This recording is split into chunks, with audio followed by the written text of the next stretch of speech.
Right now, confusion over who can get the COVID vaccine and how to get it. How a local pharmacy is handling the different recommendations. I'm forecasting even warmer temperatures than what I was planning yesterday. How high will the mercury go, and what are the chances of rain to go along with the warmth?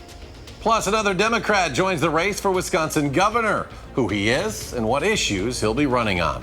We welcome you to News 3 Now at 6. Thanks for joining us tonight. I'm Eric Franke. And I'm Sarah Carlson. You might face a curveball if you're planning to get the updated COVID-19 vaccine for a trip or for work. The FDA approved the vaccine prescription free, but only for people 65 and older or those with certain medical conditions. Our Armand Rahman spoke to a local pharmacist and UW-Madison expert who says the sudden new guidelines have sent many scrambling.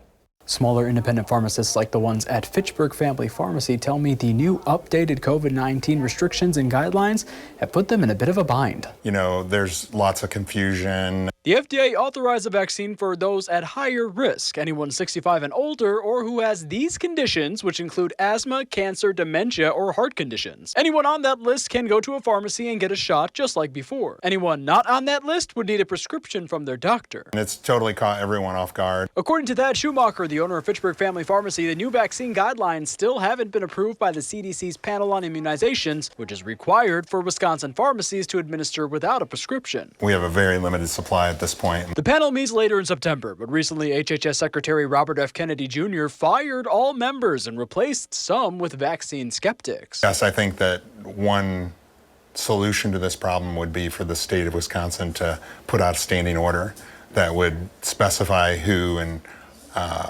who could get the COVID vaccine. The cost side for patients is whether insurance will still cover the vaccine. Dan Sachs is an associate professor of risk and insurance at UW-Madison. He says if the panel approves the vaccine, it would trigger insurance plans to cover it. And so the pharmacies know that more people are going to be able to get the vaccines at no cost to them. And of course, they're going to be much happier stocking it, more confident that they won't have excess inventory. But right now, the list of conditions means each insurance company can choose what they do and don't want to cover. People who would get the shot in the arm might not if it costs them an arm and a leg, when vaccination rates in Wisconsin are not very high as it is. What I think the policy misses is that one reason people get vaccinated is not to protect themselves, but to protect other people and other family members. In the meantime, Schumacher says to contact your doctor with any questions, and he asks his future patients for patience. Just give some grace to your to the pharmacists and providers across the state. Reporting in Fitchburg, Armand Rahman, News 3 Now. Armand, thank you. The CDC panel is set to meet on September 18th. And now to the race for Wisconsin governor, where another Democrat officially entered his name today. Milwaukee County Executive David Crowley says he is officially in the running. The 39-year-old Democrat rose from poverty in Milwaukee to become the county's first black executive and youngest ever. He joins Lieutenant Governor Sarah Rodriguez in the Democratic primary to replace Governor Tony Evers, who is retiring. His campaign centers on lowering costs for families, expanding affordable health care and housing, and fully funding public schools. For me, it's about how do we work together with one another. You know, I'm running on this campaign to bring Democrats, independents, and Republicans into the fold because people are frustrated. They're frustrated with the state parties. They're frustrated with things not getting done, and they need us to help make things a little bit more affordable. If elected, Crowley would be Wisconsin's first black governor. Meanwhile, 2 Republicans have also declared their candidacies: Washington County Executive Josh Schoeman and Milwaukee businessman Bill Berrien.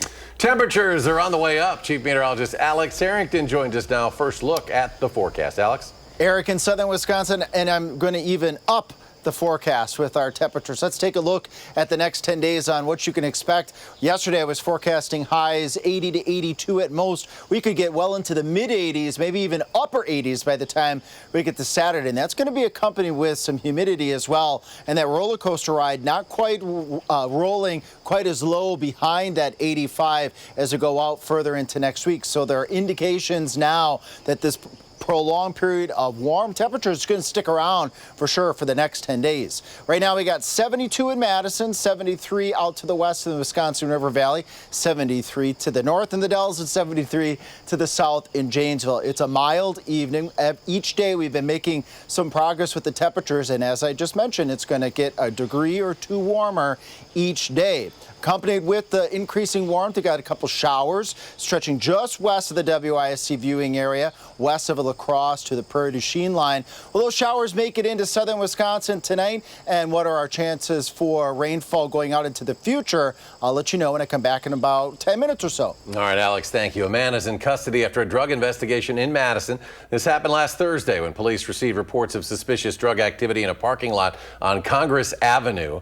When officers attempted to approach a man sitting in a parked vehicle, the driver sped off and crashed into a tree. Now, police say they saw the suspect, 26-year-old Taylor Javaris, tossing a handgun as he took off on foot, but was later arrested. They say a significant amount of suspected crack cocaine, a loaded handgun, and a fully loaded magazine were also found in the vehicle. Javaris is charged with possession with intent to deliver cocaine, felon in possession of a firearm, resisting arrest, and probation violation. And now to a scam alert in Dane County. Officials say scammers are calling and texting people pretending to be law enforcement. They say some are even using AI to mimic real voices, including local officials.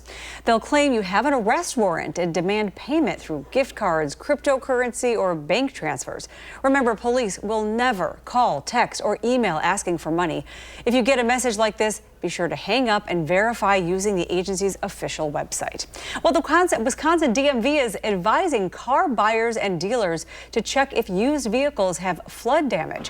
When evaluating a used vehicle, the DMV recommends smelling for musty or damp odors, looking for water stains, mud, discoloration in the engine, trunk, or the interior, and also testing all of the electrical components, including the lights, windows, and more. The DMV also recommends getting a vehicle history report from providers such as Carfax or AutoCheck. Well, Madison police say a fight outside a downtown nightclub early Sunday morning spilled into the streets, forcing a large response. Officers initially responded to reports of a man assaulting a woman, but other fights erupted near Gorham and State Street. And police used pepper spray to clear the crowd from the roadway. Multiple people resisted arrest, including one who bit security staff and officers, another who swung at a police sergeant. Several people now face disorderly conduct charges, along with resisting arrest, battery, and obstruction charges. This week, the American Red Cross is teaming up with the Madison Fire and Police Departments for the 14th annual 9/11 Never Forget Blood Drive. This drive is set for this Thursday from 8:30 to 2:30 at the Goodman Community Center on Wabisa Street. A blood donor card or driver's license or 2 other forms of identification are required at check-in. This is a great way for everyone to roll up their sleeves and literally give life to members of our community. We rely on a well-stocked blood bank to make sure that everybody's healthy and safe and moving forward, and we need the community's help in doing that. So all blood types are needed to ensure a reliable supply for all the patients. This year's drive is anticipated to collect around 136 donations. A horse in Grant County has tested positive for West Nile virus. According to the Department of Ag, Trade, and Consumer Protection, between 30 and 40% of horses that get the virus die from it. West Nile does not spread directly between horses and humans. Mosquitoes transmit the virus after feeding on infected birds. There are currently 6 human cases in the state, 4 hospitalizations, and 0 deaths in Wisconsin. Well, UW-Whitewater says its newest freshman class could be a record breaker. According to the university, of the 12,075 students enrolled at the school for this fall semester, 2,459 were freshmen, and that would be the largest freshman class in a decade. This semester's enrollment is a projected 3% increase as well from the fall of 24. The university will have its official census next week on September 15th. Well, coming up on News 3 Now at 6, we have our first tally from the Coats for Kids campaign. Plus, Congress hears from whistleblowers on how Meta allegedly tried to suppress child safety research. Stay with us.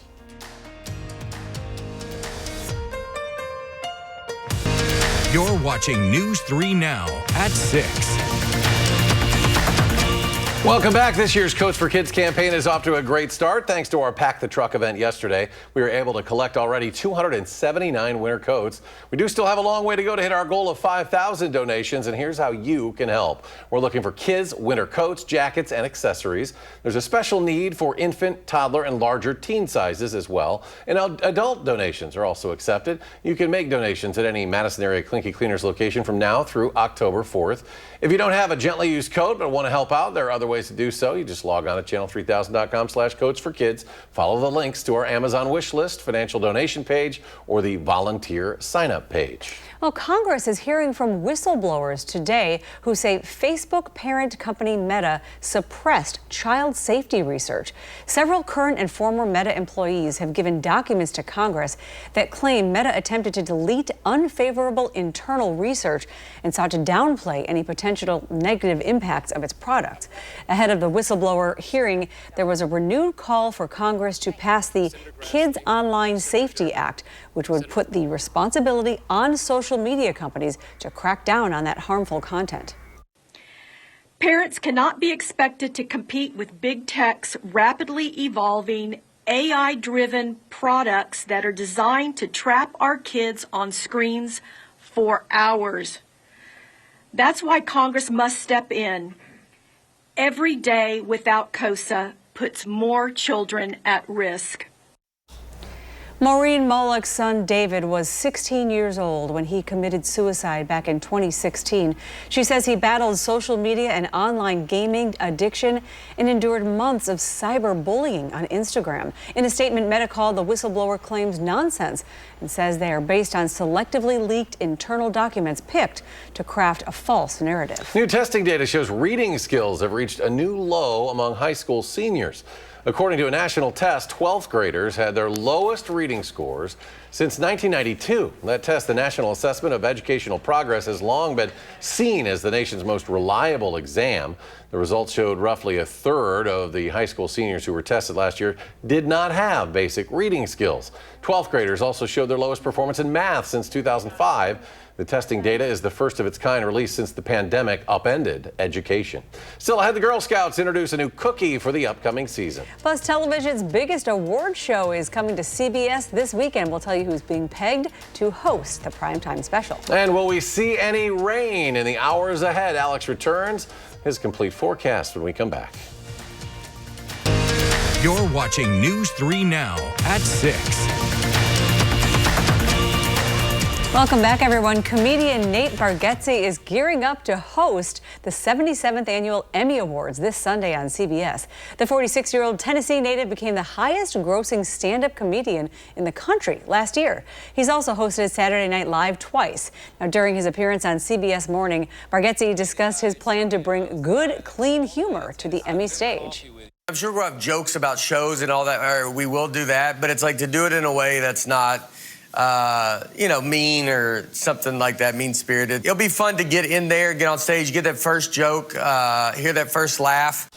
He's good. So you can catch the 77th Emmy Awards this Sunday, September 14th, 8 p.m. Eastern, or I should say 7 o'clock. Why do we Yeah, always say 8 Eastern? I don't know. Or streaming on Paramount Plus. All right, we're tracking some chances, albeit small chances, for rain later tonight, right, Alex? Tiny chances as we look off to the west right now on radar 3000. Those few showers, those raindrops, Decorah over towards the Waterloo area, just west of the Mississippi River. They've really stayed out there for the good portion of the afternoon. Well, they make it into the rest of southern Wisconsin, putting future track into motion by 10 o'clock tonight. Still those showers off towards the north and towards the west. Can't rule out a rumble of thunder. So go a little bit further into Wednesday morning. Those showers try to make it to Viroqua up to Camp Douglas as a little weather system. There's a little tiny swirl to this. We call this a mesoconvective complex, a little weather system. And then as we get into the heat of the day, let's see if anything pops up with it.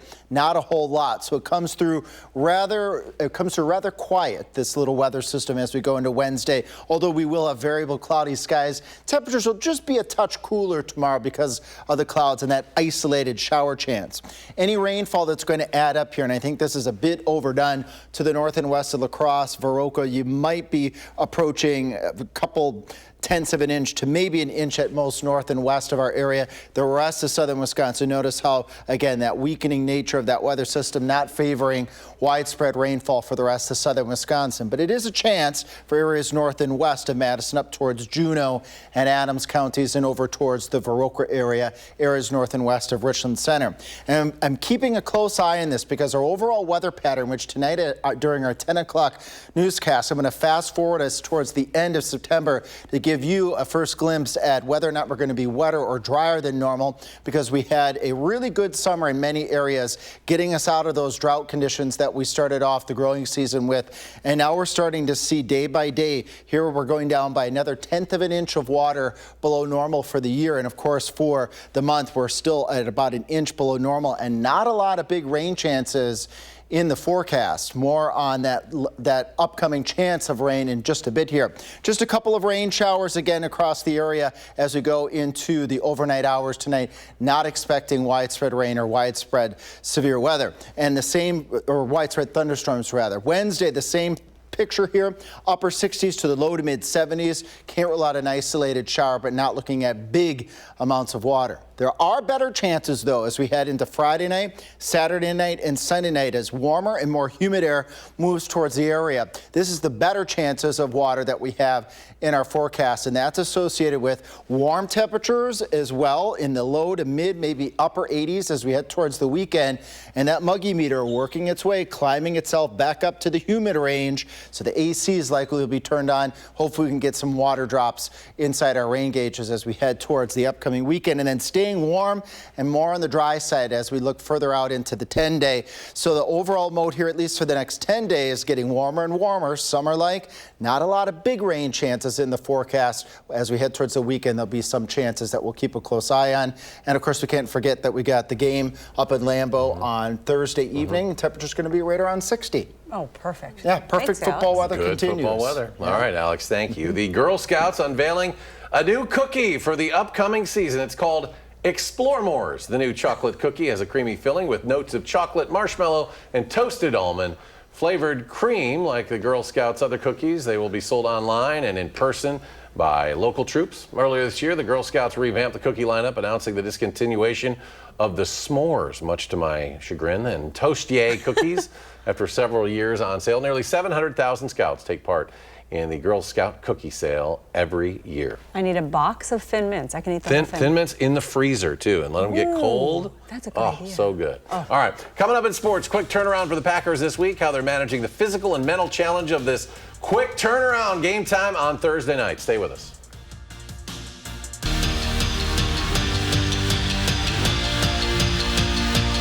Packers at 1-0 after their relatively dominating win over Detroit Sunday, but they're not getting much time to celebrate or physically recover because they play Washington already on Thursday night. Came up quick. For more on their preparations against the Commanders, let's check in with senior Packers writer Jason Wilde. The Packers getting ready for Thursday night football, a short week, and Packers quarterback Jordan Love was asked, which is more difficult, getting ready mentally with the short preparation time or getting ready physically after not having as much time to recover from Sunday's win over the Lions? The answer, of course, is both. They're both difficult. And so while they won't have as much film study time and they won't have the practice time that they normally would, the Packers do not practice this week. It is all jog-throughs and walk-throughs in preparation for Thursday night. There is also the physical challenge. Now, the good news for Jordan Love is that he was barely touched on Sunday against a pretty darn good defense in the Detroit Lions, so at least he doesn't have the same nicks and bruises that he would normally have after a game. And as both he and Josh Jacobs, the Packers running back, pointed out, they do have their Thursday night game in only week 2, so they've only got the buildup of one game that can create some physical challenges for them. The bad news? They're also playing on Thanksgiving in November, so they'll have another Thursday game in a few months. We will have full coverage of everything leading up to Packers Commanders and, of course, of the game on Thursday night as well at channel3000.com for free. And while you're there, don't forget to sign up for the newsletter, which delivers our Packers coverage directly to your inbox every single day. In Green Bay at Lambeau Field, Jason Wilde, channel3000.com. Thank you, Jason. As always, and the Milwaukee Brewers are nearing the end of the regular season, and you can watch them tonight on Television Wisconsin. The Crew are taking on the Texas Rangers again. The Rangers beat Milwaukee 5-0 in Game 1 of the series. First pitch is set for 7:05 tonight. Then after the game on Television Wisconsin, you can watch the documentary. It's called Just a Bit Outside. It's the story of the 1982 Brewers and their ragtag rise to fame that brought a city and a state together. It's about this kind of unique melding between the city and the state and this team of real characters, guys that I don't know that we see anymore, kind of outcasts, kind of free spirits, but then also amazing ball players. And it's the kind of roller coaster journey of their entire season that takes them to Game 7 of the World Series. And you hear great things about this documentary. It's airing right after the Brewers game on Television Wisconsin. Well, the Wisconsin Huddle returns for its third season. It's week, and it's the Badgers getting ready for their big game against the Alabama Crimson Tide on Saturday. We're bringing Wisconsin sports directly to you, the fan, at home, with exclusive insights from the players, behind-the-scenes access you won't get anywhere else. Wide receiver Tretch Kekahuna, the guest player this week. First episode is scheduled to air this Friday. Don't miss it at 6:30. And I don't know what the weather's going to be like down in Tuscaloosa. I'm assuming it will be hot, but we've got great football weather around here, Alex. As I wheel my way up to What's going on over there? We had to kick him off for the sports, and then we have him back. Yeah, summer like weather's going to stick around for the whole 10-day period. Best chances for rain's going to be Saturday going into Sunday, and then the Packers game forecast, temperatures around 60. I need you to give me that Tuscaloosa forecast. Oh, yes. For Sorry, Saturday I didn't as answer well. your question. No, we're out of time. But tonight at 10. Okay. Entertainment Tonight's next. We'll see you later.